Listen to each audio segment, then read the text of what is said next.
Assalamualaikum warahmatullahi wabarakatuh. Alhamdulillahilladzi wa kafa wa nusalli ala nabiyina mustafa amma ba'. Alhamdulillah tuan-tuan, pertama dan selamanya syukur kita banyak-banyak kepada Allah kerana masih lagi Allah panjangkan usia kita dan kita berada pada hari Jumaat tuan-tuan, masya-Allah. Sayyidul Ayyam, penghulu bagi segala hari, masya-Allah.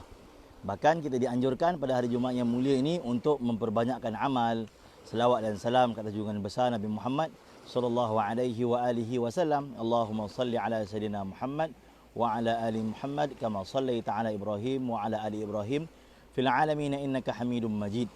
Tuan-tuan, puan-puan sedang pendengar yang dirahmati lagi dikasihi Allah Subhanahu wa taala.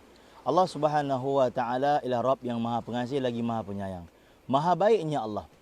Dalam keadaan kita tak ingat Allah, sebagaimana sepatutnya Allah diingati, tapi Allah Taala masih lagi beri makan pada kita, beri minum pada kita, beri udara pada kita, beri kesihatan pada kita, dan banyak lagi nikmat-nikmat yang Allah berikan kepada kita dalam kehidupan ini. Begitu juga tuan-tuan, masya-Allah, betapa kurangnya kita selawat ke atas junjungan besar Nabi Muhammad sallallahu alaihi wasallam. Namun masya-Allah, kata ulama, masih lagi Allah Taala beri segala-galanya pada kita. Betapa sayangnya Allah Taala pada kita. Maka sebab itu tuan-tuan, kita kena hargai perkara ini, masya-Allah. Kita kena usahakan dalam kehidupan kita yang sementara ini ketaatan kepada Allah Subhanahu wa taala. Dalam tempoh dunia yang sementara ini tuan-tuan, masya-Allah, 60-70 tahun Allah Taala beri masa pada kita untuk kita buat persediaan amal sebelum kita pulang bertemu dengan Allah Subhanahu wa taala. Tuan-tuan, puan-puan sedang pendengar yang dirahmati lagi dikasihi Allah Subhanahu wa taala. Allah yang menciptakan alam ini dan Allah Subhanahu wa taala zahirkan kehebatan Allah Subhanahu wa taala. Allah Taala cipta manusia tuan-tuan. Yang mana manusia je tuan-tuan, masya-Allah, berbagai-bagai kaum, berbagai-bagai bangsa. Allah Taala ciptakan wa qabaila. Kalau Taala beritahu kan, bermacam-macam kabilah dalam dunia ini, masya-Allah. Di Indonesia saja tuan-tuan, saya teringat satu orang alim di Indonesia, dia kata apa? Di Indonesia ada 3000 bahasa yang tak sama. 3000 bahasa tuan-tuan, masya-Allah, yang tak sama. Bayangkan, subhanallah. Allah Taala yang cipta tuan-tuan. Itu baru di Indonesia, belum di tempat lain. Di tempat kita pun, masya-Allah, orang Kelantan cakap lain, orang Kedah cakap lain sikit, masya-Allah, orang Johor lain sikit. Ada bahasa-bahasa, masya-Allah, yang mana tunjukkan kehebatan Allah Subhanahu wa taala. Orang Kelantan dengan orang Petani walaupun nampak bunyi lebih kurang sama, tapi hakikatnya ada perbezaan. Orang Kelantan tahu beza dia kat mana, masya-Allah. Jadi tuan-tuan, ini mulakan Allah Subhanahu wa taala nak cerita betapa hebatnya Allah Taala. Belum lagi kita cerita kat luar negara, masya-Allah. Belum kita cerita dekat Latin sana, di Afrika, masya-Allah. Kita nampak orang Afrika nampak sama je, kulit gelap kan. Hakikatnya tuan-tuan, orang Afrika ni lain-lain. Orang Nigeria dengan orang Tanzania lain, masya-Allah. Kami di Universiti Madinah, kawan-kawan kami ramai daripada benua Afrika. Jadi masya-Allah, kami biasa berbual-bual dengan mereka, masya-Allah. Kita pun nampak rupanya beza rupa mereka ni tuan-tuan, masya-Allah. Kita ingatkan sama. Rupanya ada perbezaan rupa mereka, masya-Allah. Tuan-tuan, ini berkat Allah Subhanahu wa taala. Allah SWT yang cipta mereka. Bahasa mereka pun beza. Walaupun kulit lebih kurang macam sama-sama gelap, tapi bahasa mereka berbeza. Maha hebatnya Allah Subhanahu wa taala. Tuan-tuan, yang dimuliakan Allah Subhanahu wa taala, Allah yang cipta manusia. Di mana saja mereka tinggal, Allah yang bagi rezeki pada mereka, tuan-tuan. Allah memahami bahasa mereka. Bahkan kata ulama, kalau seluruh manusia ini dihimpunkan dan setiap daripada mereka ada keinginan, mereka zahirkan keinginan mereka, Allah Taala bersempurnakan semua keinginan manusia ini tanpa mengurangkan walaupun satu zarah daripada khazanah Allah Subhanahu wa taala. Maha kayanya Allah, tuan-tuan. Tuan-tuan yang mulia, jumlah manusia pada hari ini ada berapa, tuan-tuan? Lebih kurang 7 bilion manusia, tuan-tuan. 2 bilion saja manusia yang kenal Allah dalam dunia ini. 5 bilion lagi, tuan-tuan, manusia yang tak kenal siapa dia Allah. Mereka makan setiap hari makanan yang Allah bagi. Mereka minum setiap hari minuman yang Allah bagi, tapi sekalipun tak pernah sebut nama Allah. Tak pernah sujud pada Allah. Bahkan tuan-tuan yang mulia, lebih menyedihkan, mereka tak pernah menyebut nama Allah. Mereka tak kenal siapa pencipta mereka. Mereka adalah manusia macam kita. Tapi sayangnya mereka tak kenal siapa yang menciptakan mereka. Siapa yang beri rezeki pada mereka. Jadi tuan-tuan yang mulia, masya-Allah, sebab itu Nabi SAW dan para sahabat berjuang bermati-matian untuk bawa manusia pada Allah. Supaya manusia kenal siapa dia Allah. Sebab itu tuan-tuan, kalau kita buat dakwah pada zaman ini, maka kita sebenarnya bukan saja-saja buat dakwah. Hakikatnya kita menyambung hasrat hati keinginan Nabi SAW bagaimana seluruh manusia kenal siapa dia Allah. Tuan-tuan, 7 bilion manusia ni Allah yang bagi mereka rezeki, mereka makan. Ada manusia yang makanan asasi mereka jagung. Ada setengah-setengah negara, makanan asasi mereka jagung tuan-tuan. Rasa macam unik pula. Jemaah dakwah keluar kat sana, nak cari nasi susah, makan jagung. Ada negara yang mana mereka punya makanan asasi mereka roti tuan-tuan. Kita roti ni sampingan, mereka makanan utama. Dan nasi pula makanan sampingan mereka. Makanan utama kita nasi, Masya Allah. Jadi tuan-tuan yang mulia, ini semua kehebatan Allah Subhanahu Wa Taala. Maha berkuasanya Allah Subhanahu Wa Taala. Tuan-tuan yang dimuliakan Allah Subhanahu Wa Taala, Allah yang letak cita rasa, keinginan. Walaupun manusia lahir daripada perut yang sama. Ada orang tuan-tuan dia kembar. Duduk dalam perut ibu dia sama-sama. Ada yang kembar seiras satu kantung dengan abang dia ataupun kembar dia tadi. Tapi bila lahir ke dunia, cita rasa dia berbeza. Abang dia suka mi goreng, adik dia suka nasi goreng ayam. Ini perkara yang Allah Ta'ala buat tuan-tuan, Masya Allah. Allah Subhanahu Wa Ta'ala yang cipta manusia ini. Maha hebatnya Allah Subhanahu Wa Ta'ala. Dalam penciptaan manusia, diri kita tuan-tuan, Allah Ta'ala beritahu dalam Quran, wa fi anfusikum afala tubsirun. Dalam diri kamu ada tanda-tanda kebesaran Allah Subhanahu Wa Ta'ala. Apakah kamu tidak melihat? Maka tuan-tuan yang mulia, kita lihat kebesaran Allah Ta'ala yang ada dalam diri kita. Allah yang cipta kita tuan-tuan, Masya Allah. Kita lihat kehebatan Allah Subhanahu Wa Ta'ala dalam penciptaan diri kita sendiri. Maha berkuasanya Allah Subhanahu Wa Ta'ala. Tuan-tuan yang dimuliakan Allah Subhanahu Wa Ta'ala, 7 bilion manusia. Ulama kata jumlah jin 10 kali ganda daripada jumlah manusia. 70 bilion. Ni ulama sebut, saya dengar daripada satu orang masyayikh. Dia kata 10 kali ganda daripada jumlah manusia. Siapa yang bagi mereka makan? Allah. Jumlah makhluk yang berterbangan di udara, tuan-tuan yang mulia, 10 kali ganda daripada jumlah manusia campur jumlah jin. Subhanallah. Siapa yang bagi mereka makan? Allah. Yang cipta mereka Allah. Yang jaga mereka Allah. Apa keinginan mereka yang sempurnakan keinginan mereka ialah Allah. Masya Allah. Ada burung yang mana tuan-tuan yang mulia lahir di udara, membesar di udara dan mati pun di udara. Ada burung yang mana lahir di udara, membesar di udara, nak mati baru turun ke bumi. Semua ni Allah yang cipta mereka tuan-tuan. Tuan-tuan, ini dimuliakan Allah Subhanahu Wa Ta'ala, jumlah makhluk yang melata di daratan. Jumlah makhluk yang melata di daratan ni tuan-tuan 10 kali ganda daripada jumlah manusia campur jumlah jin, campur jumlah makhluk yang berterbangan di udara. Subhanallah. Faminhum may yamshi ala batni, kata Allah. Ada makhluk yang di daratan ni jalan dengan perut dia. Subhanallah. Siput, ular jalan dengan perut tuan-tuan. Wa minhum may yamshi ala rijlain. Ada yang melata di daratan ini berjalan dengan 2 kaki.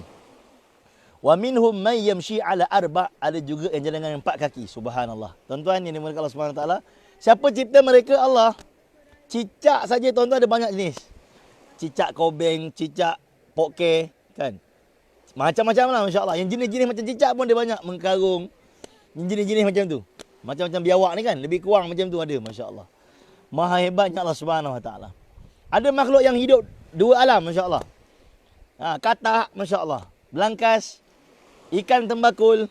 Ni semua macam hidupan laut. Dan dia juga boleh lama di darat, di permukaan, Masya Allah. Siapa yang cipta mereka tuan-tuan? Allah. Maka kita melihat semua ini tuan-tuan yang mulia dengan merasakan kehebatan Allah. Tengok singa, rasa kebesaran Allah. Pergi zoo bawa anak-anak, tengok singa, tunjuk ke anak, itu singa tu. Singa ni makan orang. Siapa yang cipta singa? Allah. Hebatnya Allah, Allah cipta singa.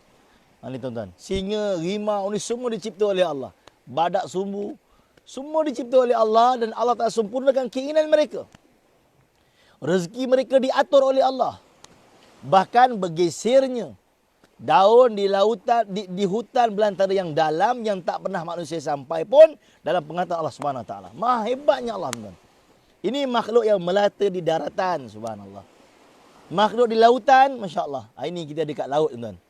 Makhluk yang di lautan 10 kali ganda, kata ulama, lagi banyak daripada jumlah manusia, campur jumlah jin, campur jumlah makhluk yang berterbangan di udara, dan campur jumlah makhluk yang melata di daratan. Itulah jumlah makhluk yang ada di lautan, subhanallah.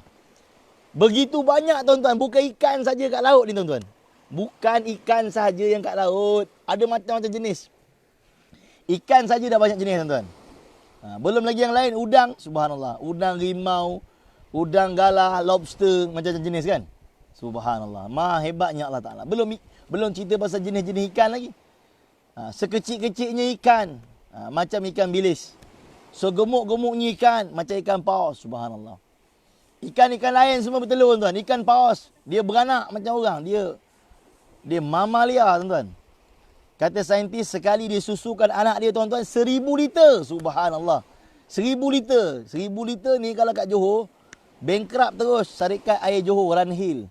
Kalau bagi anak susu 1,000 liter, satu kali susu. Subhanallah, bayangkan.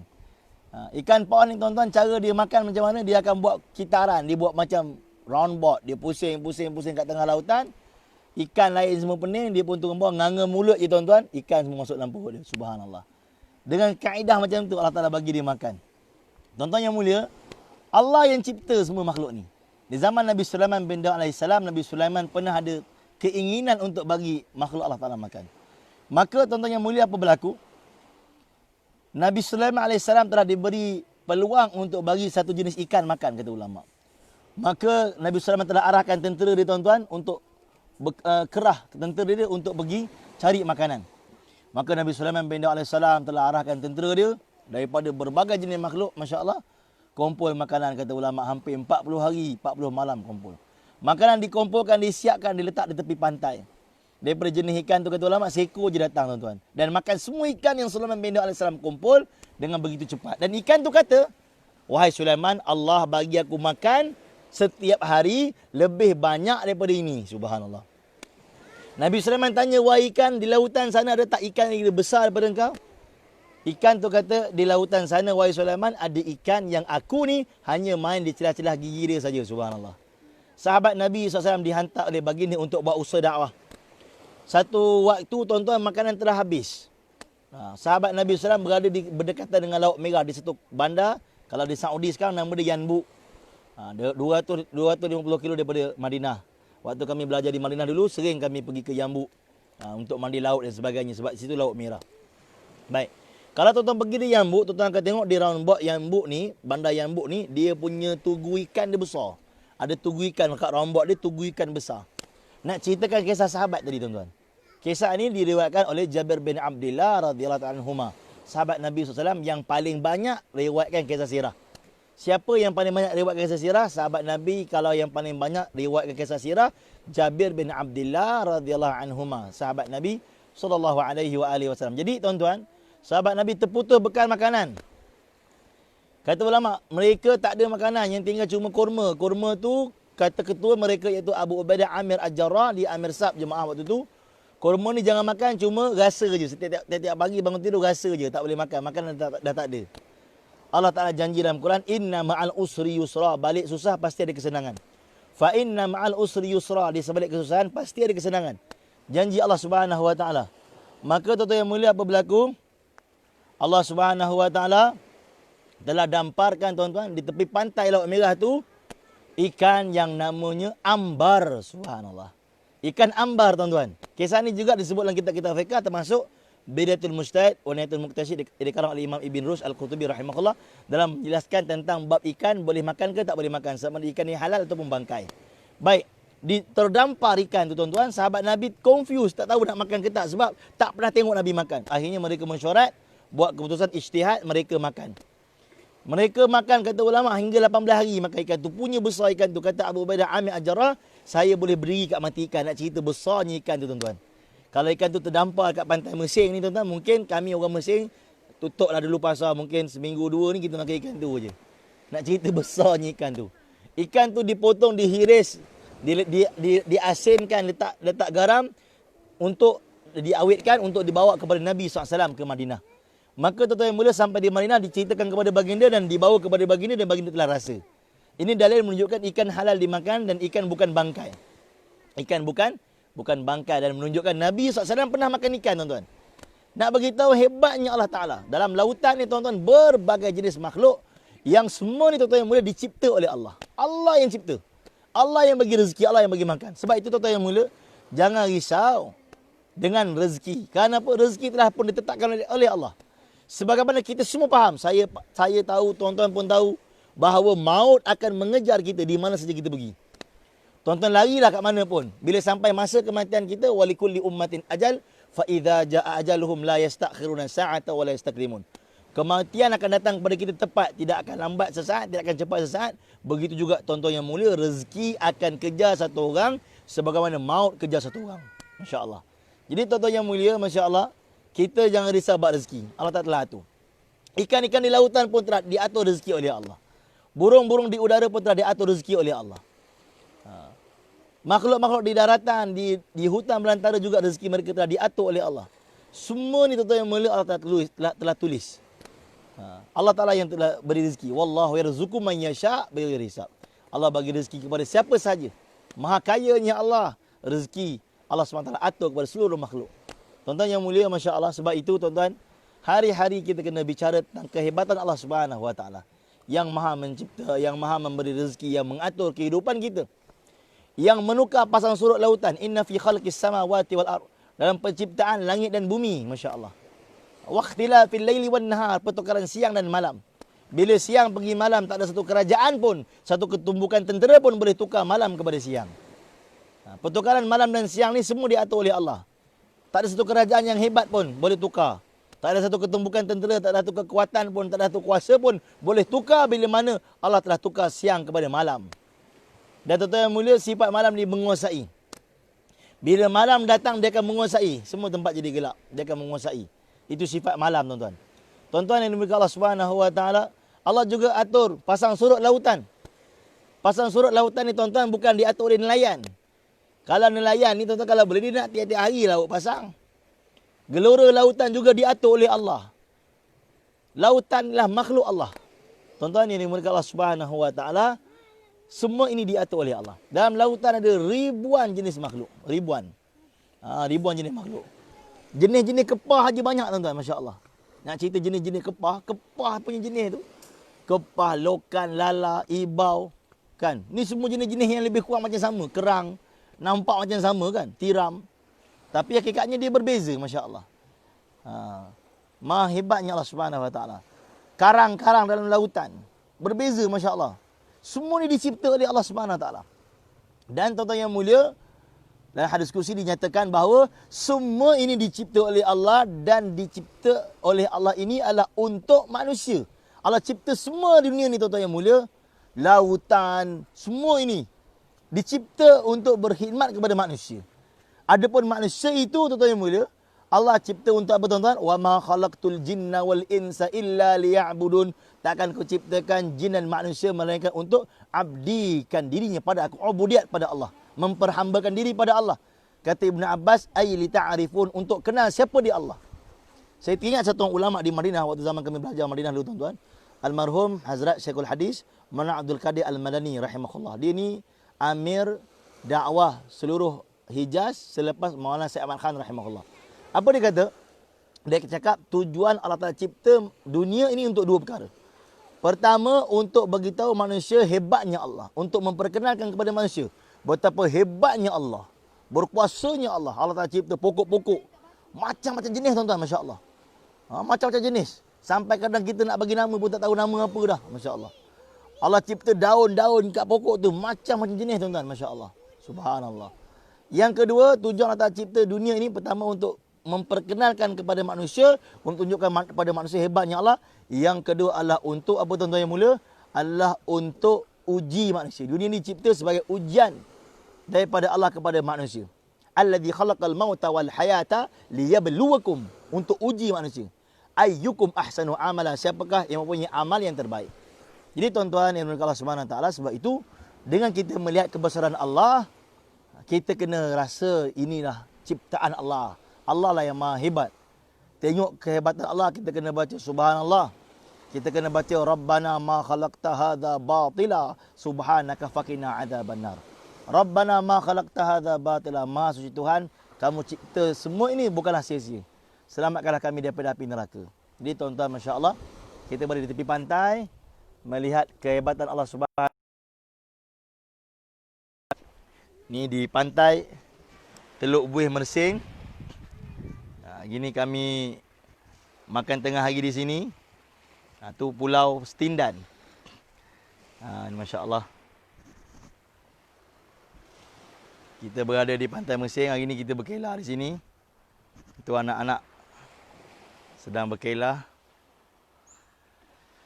Jadi tuan-tuan yang mulia, kita kena rasa hebatnya Allah Subhanahu Wa Taala tiap saat dan ketika. Kena ingat pada Allah Subhanahu Wa Taala.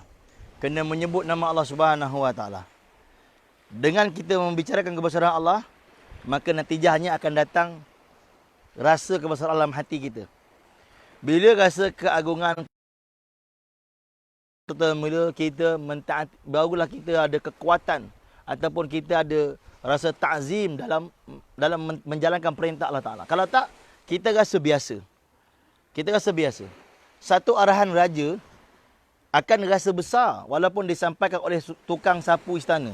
Tukang sapu istana yang sampaikan pada kita. Tapi kita rasa besar sebab kita tahu raja itu siapa. Tapi kenapa perintah Allah SWT kita rasa biasa, dengan azan rasa biasa, tak ada rasa apa-apa? Kerana kita tak bicara kebesaran Allah. Maka kita tak merasakan kehebatan Allah SWT. Jadi tuan-tuan yang mulia, hari-hari kita kena usahakan untuk bicara kebesaran Allah SWT. Supaya apa tuan-tuan yang mulia? Supaya kebesaran Allah masuk dalam hati kita. Bila kebesaran Allah Ta'ala masuk dalam hati kita, tuan-tuan yang mulia, maka dunia yang kita rasa besar pada hari ini akan rasa kecil di mata kita. Hari ini, sebabkan kita banyak bicara tentang dunia, maka kita merasakan dunia ini begitu besar dan begitu bernilai. Kurangnya kita bicara kebesaran Allah, bicara tentang akhirat, sehingga kita merasakan akhirat ini bernilai. Seakan-akan kita terlupa bahawa kita akan balik tinggalkan dunia ini dan kembali kepada akhirat selama-lamanya. Semoga Allah SWT terima kita semua. Dan tuan-tuan yang mulia, itulah tazkirah pendek hari Jumaat di tepi pantai Teluk Buih Mersing. Semoga kita bertemu lagi insya-Allah. Banyakkan selawat dan salam pada hari Jumaat. Allahumma salli ala sayyidina Muhammad wa ala ali Muhammad kama shallaita ala Ibrahim wa ala ali Ibrahim fil alamin. Semoga Allah terima kita semua, tangguh sebagai kifarah dan surah Al-As. Subhanallah wa bihamdihi, subhanakallahumma wa bihamdika asyhadu an la ilaha illa anta astaghfiruka wa atubu ilaik. Bismillahirrahmanirrahim. Wal 'asr innal insana lafi khusr illa alladhina amanu wa 'amilus shalihat wa tawasaw bil haqq wa tawasaw bis sabr. Assalamualaikum warahmatullahi wabarakatuh.